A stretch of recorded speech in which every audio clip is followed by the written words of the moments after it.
एक पति पत्नी के जोड़े को दो बच्चे हुए, दोनों ही बेटे।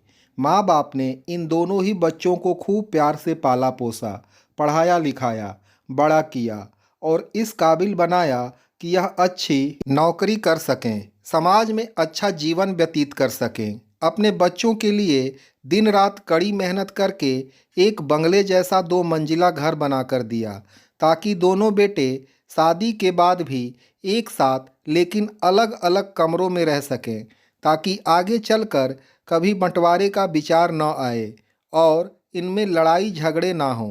दोनों बेटों को अच्छी नौकरियां लग गईं, दोनों की शादी हो गई। बड़ा बेटा जो घर के पहले माले पर रहता था, उसको एक बच्चा भी हुआ। पोते का मुंह देखकर दादा दादी बहुत खुश हुए।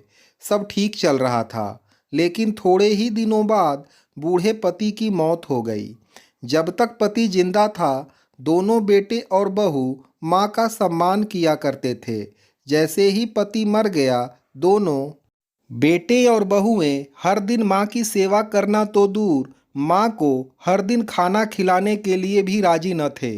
दोनों बेटे और बहुओं ने मीटिंग की और तय किया कि माँ को खाना खिलाने की जिम्मेदारी बांट ली जाए, यानी कि 15 दिन बड़ा बेटा और 15 दिन छोटा बेटा माँ के खाने की जिम्मेदारी लेगा। रूखी सूखी भी उसे किसी पकवान से कम न लगती, लेकिन दुर्भाग्य की बात तो तब हो जाती जब किसी महीने में 31 दिन आ जाते और उस एक दिन माँ को भूखा ही रहना पड़ता। एक बार जब बड़े बेटे के यहाँ 15 दिनों तक खाना खाने की बारी चल रही थी, तब बड़ा बेटा अपनी बीबी और बच्चे के साथ कहीं बाहर किसी फंक्शन में जा रहा था। बड़ी बहू ने माँ से कहा, माँ जी, आज खाना नहीं बनाया है, हम बाहर जा रहे हैं और वहीं खाएंगे। आप अपने लिए कुछ पका लेना और खा लेना। बूढ़ी माँ ने कहा, लेकिन बेटा, मुझे तो गैस जलानी नहीं आती। बहू ने कहा, तो फिर ऐसा कीजिए कि पास वाले मंदिर में भंडारा लगता है, आप वहीं जाकर खा लीजिए, तो आपको गैस जलाने की ज़रूरत ही नहीं पड़ेगी। पास में ही खड़ा बेटा और पोता यह सब सुन रहे थे, लेकिन कोई कुछ ना बोला। बूढ़ी माँ को भूखा ही छोड़ बेटा और बहू फंक्शन में निकल गए। माँ को थोड़ा दुख तो हुआ, लेकिन फिर अपने आप को यह सोचकर मना लिया कि ठीक ही तो है, कभी कभी बहू को भी घर के काम से आराम मिलना चाहिए और भगवान का भंडारा खाने का सौभाग्य किस्मत वालों को ही तो मिलता है। माँ खुशी खुशी मंदिर में जाकर भंडारा खा आई। कुछ दिन ऐसे ही बीत गए। एक दिन बड़े बेटे को छुट्टी थी। बेटा, बहू और उनका बच्चा अपने घर में साथ में समय बिता रहे थे। माँ बाप छोटे बच्चे को पूछ रहे थे कि वह बड़ा होकर क्या बनना चाहता है और क्या करना चाहता है। छोटे बच्चे ने बड़े ही सरल भाव से माँ बाप को उत्तर देते हुए कहा, वह बड़े होकर वकील बनना चाहता है। उसकी इच्छा इस घर से भी बड़ा एक घर लेने की है, लेकिन वह घर मंदिर के पास होना चाहिए। माँ बाप ने पूछा, घर के पास मंदिर क्यों होना चाहिए?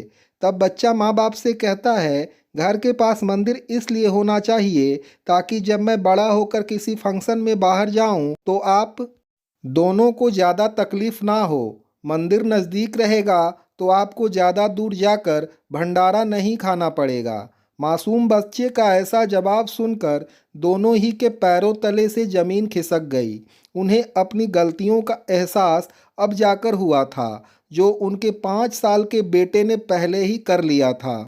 दोस्तों, दुनिया के हर माँ बाप यह सोचकर अपने बच्चों को बड़ा करते हैं कि वह उनके बुढ़ापे की लाठी बनेंगे, ना कि वह लाठी बनकर उनके ही पीठ पर बरसेंगे। कर्म का चक्र निरंतर घूमता रहता है। दोस्तों, आज जो तुम दूसरों के साथ कर रहे हो, आगे चलकर तुम्हारे साथ वही होना तय है।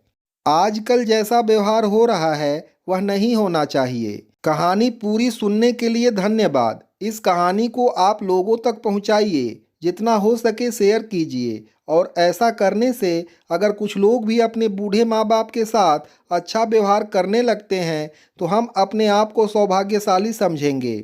आशा करता हूँ कि आपको हमारी यह वीडियो अच्छी लगी होगी। अगर अच्छी लगी तो चैनल को सब्सक्राइब जरूर कर दीजिए। आपका दिन शुभ हो और मंगलमय हो।